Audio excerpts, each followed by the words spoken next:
Hola, ¿qué tal amigos? Les invito a escuchar El pasado presente del Peñón de los Baños, primera parte.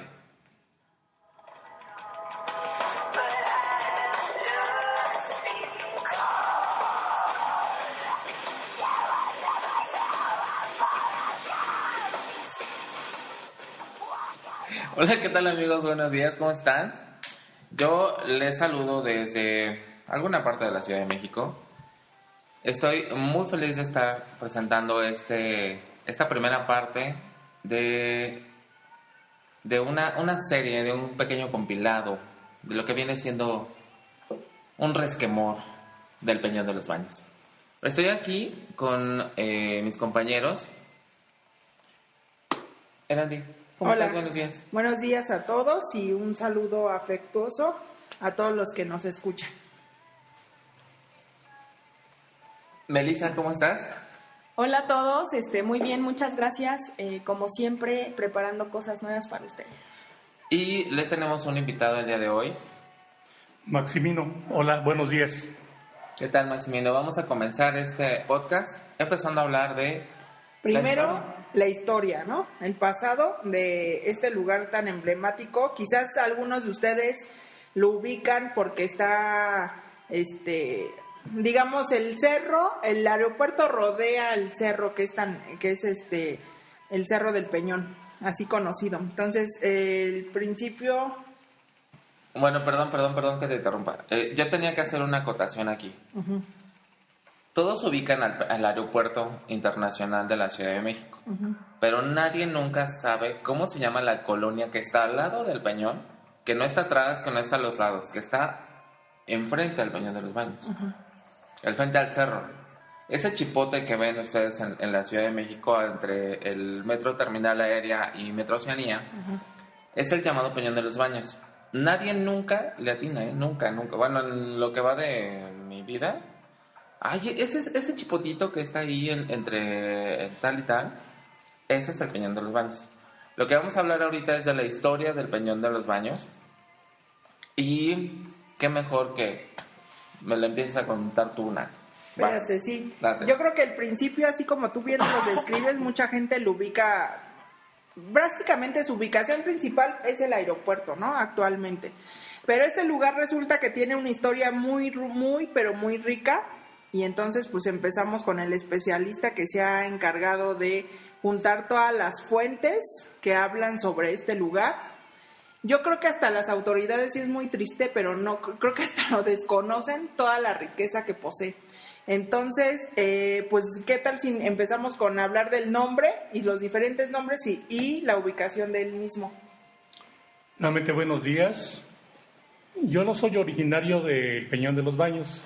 Sin embargo, casi toda mi vida he vivido a un lado de este lugar.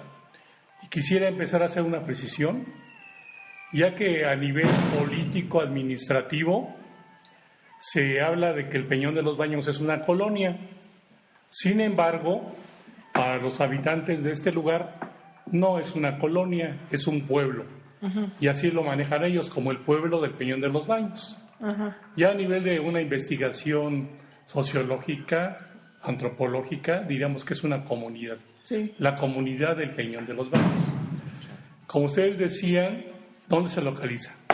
Para ubicarnos tendríamos que remontarnos a hacer una descripción geográfica de lo que es la Cuenca de México. Uh-huh. Digo y subrayo Cuenca de México porque mucha gente habla del Valle de México, lo cual es un grave error. Este no es un valle, es una cuenca, lo cual es un terreno, una hondonada, en el fondo del cual se encuentra un lago, mientras que en el valle corre un río. Uh-huh. Entonces, esta es la Cuenca de México. En sus inicios en esa Cuenca de México estaba ocupada por 5 grandes lagos, 2 de los cuales eran de agua dulce y 3 de agua salada. Los primeros, los de agua dulce, eran los lagos de Chalco y de Xochimilco, hacia el sur de la Ciudad de México. Después estos lagos se estrechaban y hasta llegar a una península, que era la península de Iztapalapa, en cuya punta se encuentra el cerro de Iztapalapa, y después se volvía a ensanchar este lago para formar el llamado lago de Texcoco. y más hacia el norte el lago de Jaltocan y el lago de Zumpango. Eran los 5 principales lagos que ocupaban esa enorme cuenca de México. Dentro de esta cuenca de México destacaban 2 islas. Una era el llamado Peñón de los Baños y la otra el Peñón Viejo. Vamos a enfocarnos obviamente al Peñón de los Baños, que es el tema por el cual me invitaron. Hablar del Peñón de los Baños en poco tiempo es tarea imposible. Difícil.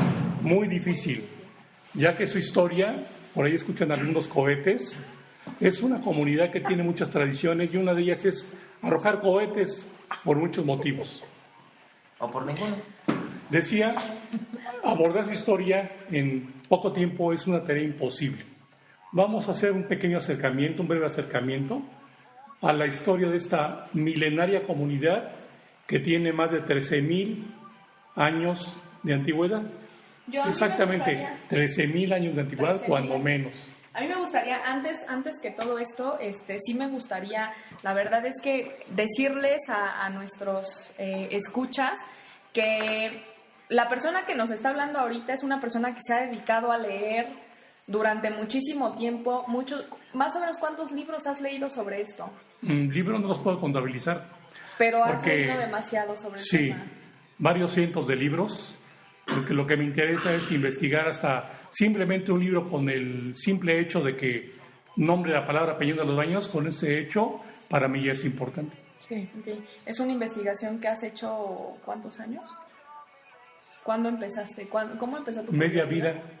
Okay. Más de 40 años. Muy bien. Entonces, nada más quería rescatar esto para que la gente vea y sepa que no estamos invitando a cualquier persona. Si es una persona que está documentada, que ha investigado, como ya lo escucharon, durante mucho tiempo, y ahora sí ya no te interrumpo. Entonces, el Peñón de los Baños tiene una historia de 13,000 años. Así es. La ubicación es muy fácil.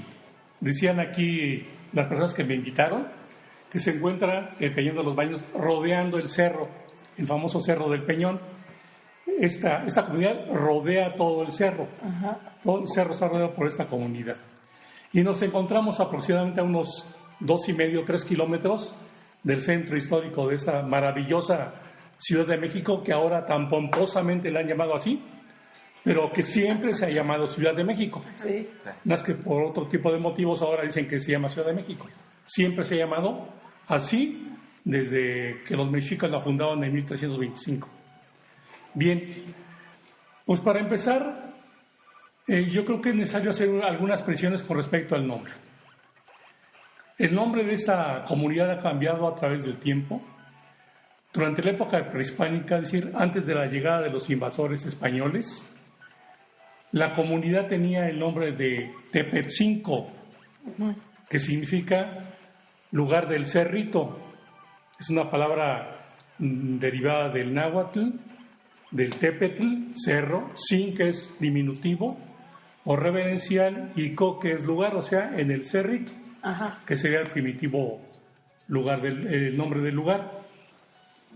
Otro de los nombres de esa época prehispánica tiene que ver mucho con una leyenda que más adelante la mencionaremos, y este nombre es el de Acopilco, que significa lugar de las aguas de Copil.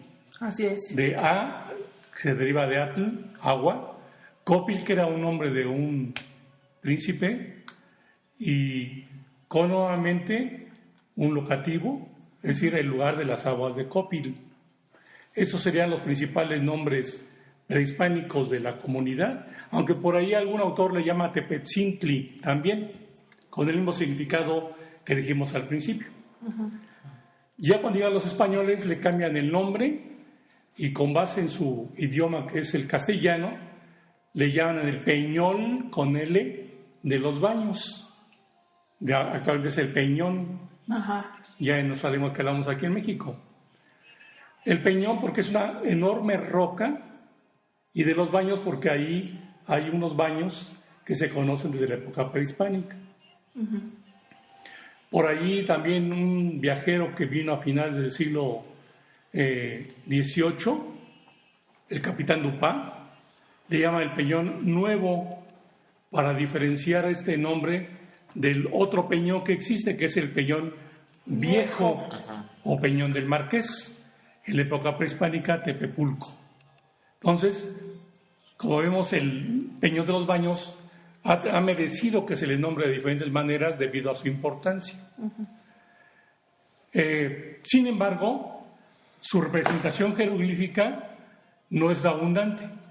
En los pocos códices que sobrevivieron a la destrucción de los españoles, solamente en un códice aparece el glifo toponímico, que es el códice Azcatitlan. En ese códice Azcatitlan aparece el glifo del Peñón de los Baños, del famoso Tepetzinco, y está representado por un cerro del cual cuelgan dos piedras que van corriendo. Y es el significado de Tepetzinco. Muy bien. Nada más es el único glifo que existe sobre este lugar. También aprovecho para decir que en este códice aparece una imagen de un cerro en cuya cima está recostado un personaje sacrificado y de su vientre nace un nopal, un gigantesco nopal. Posiblemente se refiere a Copil, al príncipe sacrificado, del que platicaremos más adelante. Muy bien. Entonces ya saben ahí un montón de nombres, ¿no? Así de que no, realmente no... Que la gente no conoce. No conoce y bueno, es importante señalarlo.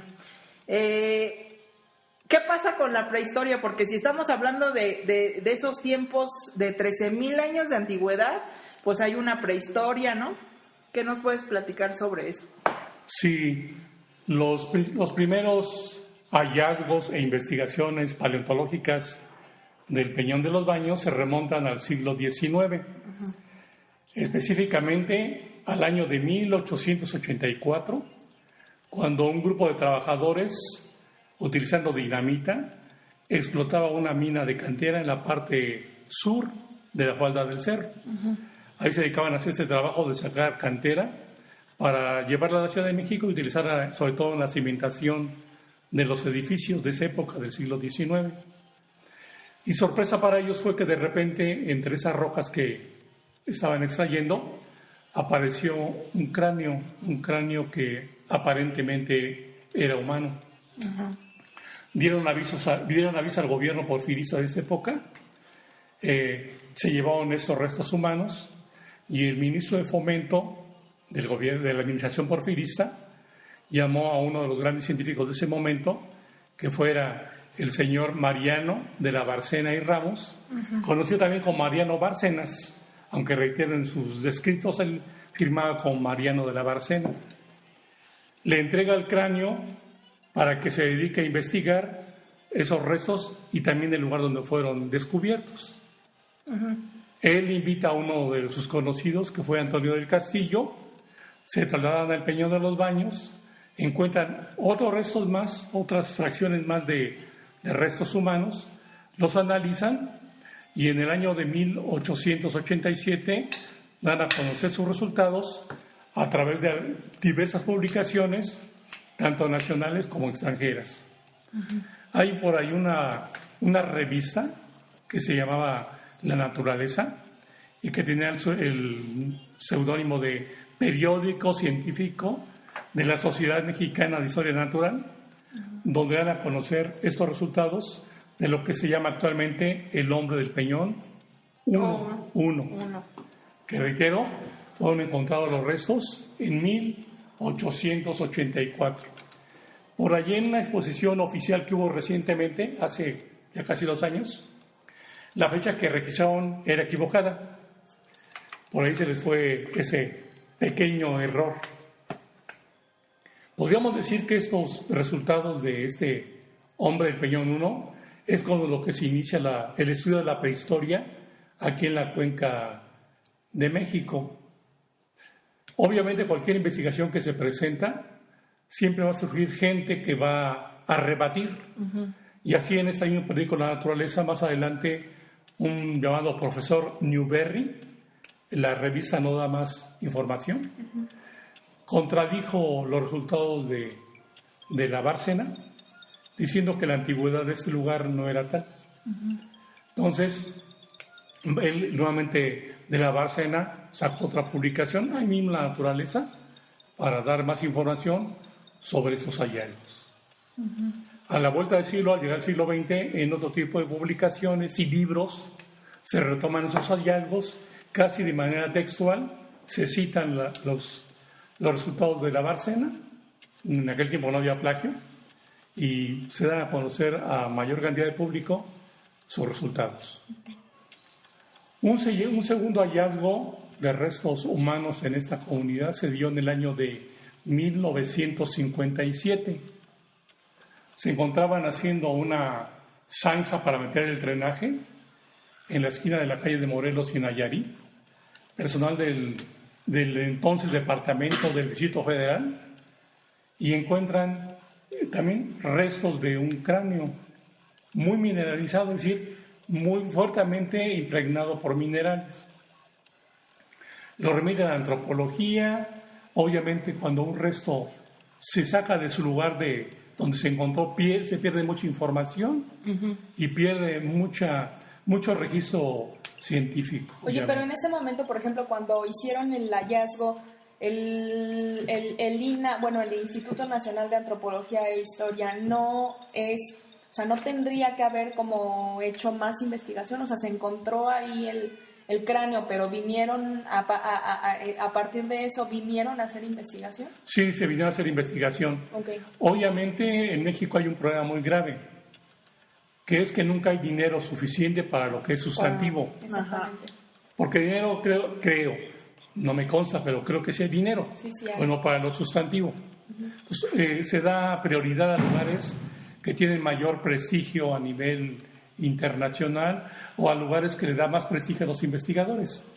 Y el Peñón de los Baños en esa época, a mediados del siglo pasado, pues no era muy importante ni de mucha trascendencia. Yo creo que ese es un llamado para los investigadores a que volteen incluso a ver este sitio, ¿no? Porque, como tú dices, tiene una relevancia histórica muy importante, y creo que también hasta sería atractivo turísticamente. Si se habla de este tipo de cosas, qué mejor que tener un sitio de interés turístico pegado al Aeropuerto Internacional de la Ciudad de México. Entonces, un llamado importante. Normalmente nosotros no nos vinculamos mucho en esto, pero por favor, si nos llegan a escuchar las autoridades o las personas encargadas de todo esto, volteen a ver un poco al Peñón de los Baños, porque creo que puede ser bastante interesante para los turistas extranjeros.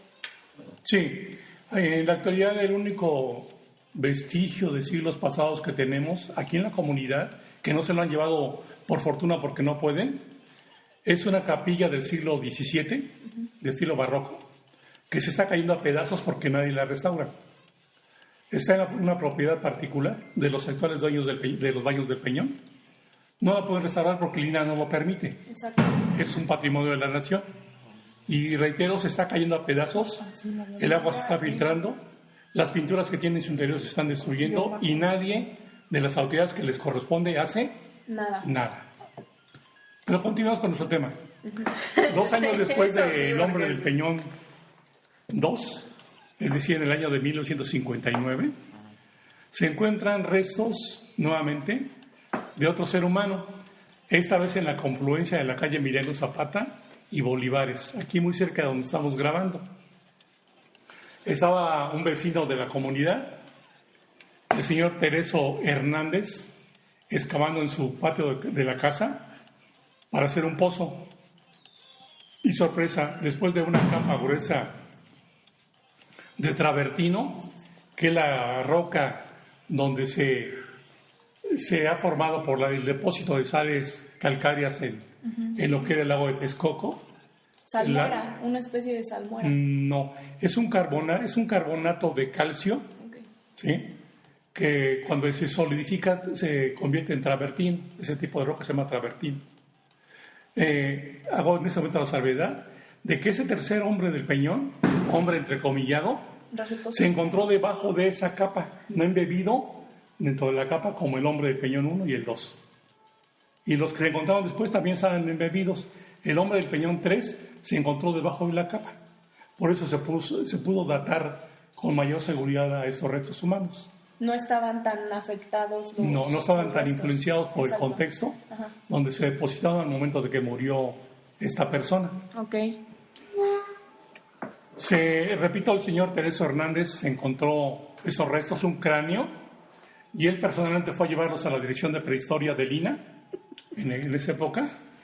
Le hicieron caso, mandaron un equipo a investigar y encontraron, para sorpresa y beneplácito de la comunidad, encontraron casi el esqueleto completo de lo que después se le llamó la mujer del Peñón 3, porque los restos corresponden a una mujer, es decir, son de origen prehistórico y corresponden a una mujer, que después de hacer una serie de estudios se determinó que era una mujer que cuando murió tenía como 25 años y una estatura de 1,51 aproximadamente de estatura, una persona bajita. Hace 2 años dieron a conocer de que iban a hacer estudios sobre el ADN de estos restos. Obviamente las investigaciones no son de difusión masiva, quedan para que los investigadores las publiquen en el extranjero regularmente y no las dan a conocer a la gran masa, ¿no? Estos restos de la mujer del Peñón 3 son los más estudiados. Se ha hecho hasta una reconstrucción de cuál hubiera sido su rostro. Su rostro con la tecnología. Así, con la tecnología actual.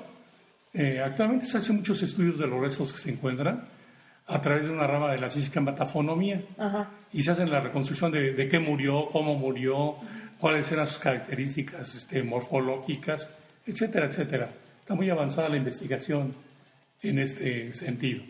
¿Y estos están resguardados? O sea, ¿estos restos están resguardados en dónde? Sí, los 5 grupos de restos humanos que se han encontrado se encuentran en las bodegas del Museo Nacional de Antropología. Hace 2 años... Como tienen muchísimas... Sí, el espacio ya rebasó lo que tienen. Exacto. Es imposible exponer todo. Hace algunos años, en alguna de las vitrinas por ahí estaba el cráneo de esta mujer del Peñón 3. Pero después, con las modas que tienen en México de hacer los lugares culturales más atractivos para los jóvenes, lo remodelaron y hasta por ahí en algunas salas pusieron luz de neón y cosas que para mi gusto no van con lo que se trata de difundir. ¿No es a la museografía adecuada? No, la museografía no corresponde. Los embodegaron. Yo creo que si se da una vuelta, que sí se la dan a los museos de Europa como los franceses, verían que ellos siguen conservando su museografía intacta del siglo XIX, porque aquí se trata de conservar, no de vender la cultura.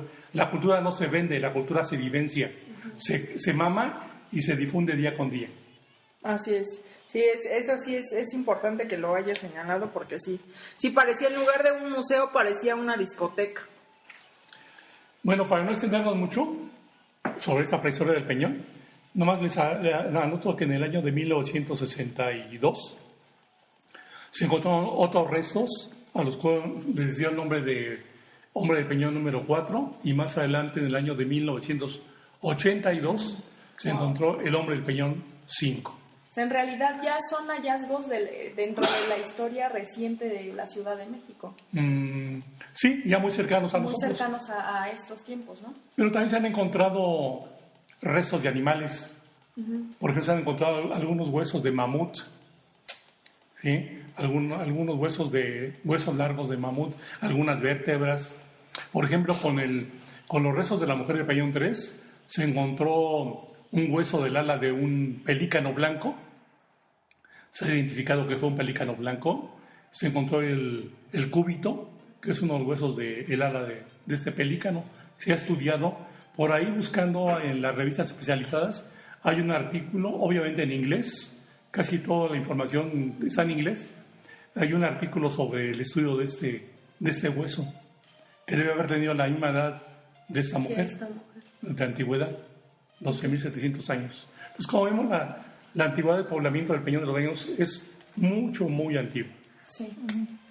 Y eso es algo que realmente yo creo que la gran mayoría de las personas que habitan actualmente esa comunidad han dejado de pasar, ¿no? Yo creo que también es labor de las escuelas y de los centros comunitarios que están dentro de esta colonia, el retomar todo esto, el retomar, más allá de las costumbres, que la gente también se acerque a conocer cómo surgió la comunidad donde vive. Bueno, y si pasamos ahora, eso fue la época prehistórica, perdón. pero yo creo que ya con todos los restos que encontraron pasamos a la otra época que sería la prehispánica, y ahí dentro de esto todos los mitos alrededor del peñón. Sí, llegamos a la época histórica de lo que es esta parte de Mesoamérica, en particular en esta cuenca, y sobre todo con un gran pueblo que fue el pueblo mexica, el cual pues estuvo muy vinculado con este lugar, con ese Tepetzinco, como ya mencionamos con el nombre del lugar, ¿no? Cuando llegaron los españoles aquí a lo que ahora es México y se dedicaron a implantar su cultura, su religión, bien sea por convencimiento, pero generalmente por la fuerza, se dedicaron a destruir la cultura prehispánica, la cultura de los pueblos originarios. Pero a algunos de ellos les salió, como dice la expresión vulgar, y perdón, les salió el tiro por la culata. Uno de los que se dedicó a recopilar la historia de los pueblos prehispánicos fue Fray Bernardino de Sahagún. Sí. Pero él lo hacía no con el afán de preservar la cultura de esos pueblos, que eran idólatras, según decía este fraile, sino que él lo hacía para atacarlos. En la introducción de un libro, que ya diremos qué libro es, decía él: para destruir al enemigo, para destruir al diablo, hay que conocerlo y saber cómo atacarlo. Exacto. Entonces, para conocer al enemigo, Fray Bernardino de Sahagún, a principios del siglo XVI, ya cuando estaban aquí asentados los españoles, reunió a los ancianos y sabios de esa época en lo que en ese momento era el Colegio de Santiago Tlatelolco, y ahí hizo que reunieran a los ancianos, tanto de la Ciudad de México, como de Tlatelolco, como de un lugar llamado Tepepolco, del estado de Hidalgo, y ahí los entrevistaron sus ayudantes de Sahagún y él mismo, para rescatar la cultura del México prehispánico. Ajá. Y conformó una obra que para mi gusto es la más importante en el estudio de los mexicas, que es la historia general de las cosas de la Nueva España. Son 4 o 5 tomos voluminosos, donde compiló toda la información, reitero, para conocer al diablo y poderlo destruir. Pero su rayo salió a lo contrario, dejó constancia de lo que él quería destruir para la gloria de la nación mexicana.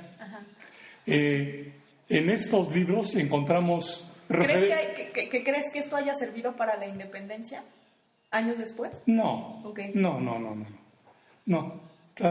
Estamos apenas en los albores de la época virreinal, subrayo, no colonial, como le llamamos generalmente. Siempre hablamos de México colonial, de los sitios coloniales, exacto. Cuando debe ser virreinal, porque eso era un virreinato, no era una colonia. Ajá. Las colonias son más adelante en la historia de la humanidad, sobre todo cuando viene la época de la Revolución Industrial y un poco antes, sí. Cuando países como Inglaterra, Portugal crearon colonias, tanto en Oriente como en África, ¿no? Para explotar pueblos y recursos naturales. Eso era un virreinato, no era una colonia. Okay. Entonces apenas estaba iniciándose esta época virreinal, después de que fue arrasada brutalmente la cultura prehispánica, y lo digo brutalmente, quien esté interesado, hay mucha información, pero yo creo que hay por ahí un librito que ha tenido muchas reediciones por parte de la Universidad Nacional, que es muy barato, y que se llama Visión de los Vencidos, de un emérito investigador de esta institución, que es don Miguel León Portilla, donde da la visión de los vencidos, entre comillados, sobre esta derrota que sufrieron a manos de los invasores españoles. Decía que Sahagún, en esta su magna obra, menciona dentro del calendario mexica dos festividades muy importantes que tienen que ver con el Peñón de los Baños. La primera se llevaba a cabo en el primer mes del año, que se llamaba Atlcahualo, este mes, que estaba dedicado este mes a las deidades del agua. En nuestro calendario actual, este primer mes correspondía al mes de febrero, más o menos en la época del carnaval.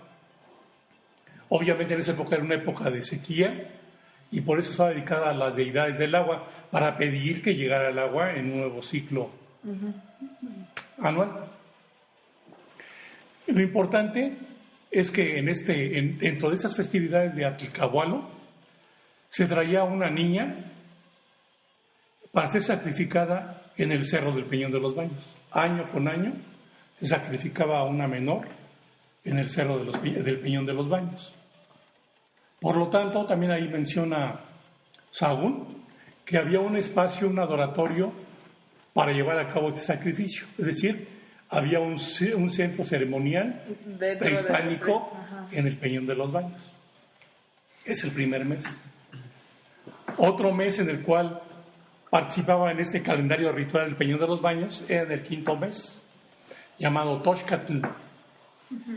En este mes de Toxcatl, que correspondería actualmente más o menos por el mes de mayo, se lleva a cabo una festividad en la cual durante todo un año a un joven que se escogía entre los más fuertes, valientes, sin ningún defecto físico, se le mantenía rodeado de lujos, de bienestar durante todo un año, y 20 días antes de ser sacrificado se le daban a algunas mujeres para que conviviera con ellas. Después de ese tiempo, 5 días antes del sacrificio, le retiraban a las mujeres y lo llevaban a recorrer varios lugares sagrados para los mexicas dentro de la laguna de Texcoco. Y sorpresa y beneficio para nosotros que uno de los sitios era el Peñón de los Baños.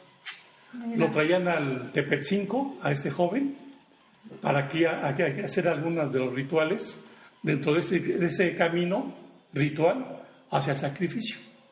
Pasaban en este camino por lo que ahora es Pantitlán, que también existe en la época prehispánica.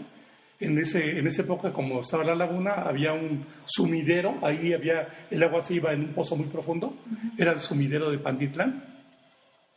Y después se dirigían hacia el oriente, hacia otro cerro, donde sacrificaban al joven, le extraían el corazón y arrojaban su cuerpo hacia abajo del basamento piramidal. Entonces, en este mes de Toxcatl, también el Peñón de los Baños tenía importancia para los mexicas. Así podíamos hablar de la gran trascendencia que tenía el Peñón de los Baños a nivel ritual, a nivel del calendario ritual de los pueblos prehispánicos. Por eso reitero que es un lugar que tiene una trascendencia muy importante para la historia del país. Así es. Ya a nivel de registro histórico, reitero, estamos dando así datos muy aislados. La información es mucho más de lo que estoy platicando. Hay el mapa más antiguo de México. Es un mapa que se hizo en el siglo XV, cuando estaba el apogeo de la civilización mexica. Se hizo para delimitar territorios.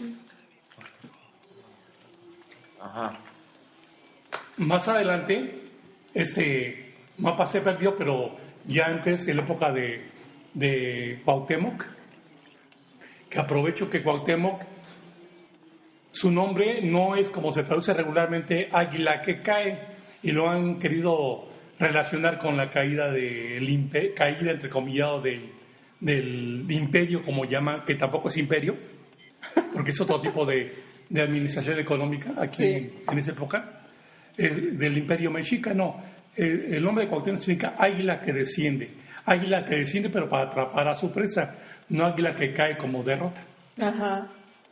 Esa es una gran diferencia. Así es. Entonces, depende de quién esté dando el significado. Si el vencido o el vencedor. El vencedor, sí, exacto. Sí. Decía que entonces en esa época de Cuauhtémoc se mandó a hacer una copia, y por eso la copia, que es la única que existe, el original se perdió, se conoce exactamente como las ordenanzas del señor Cuauhtémoc.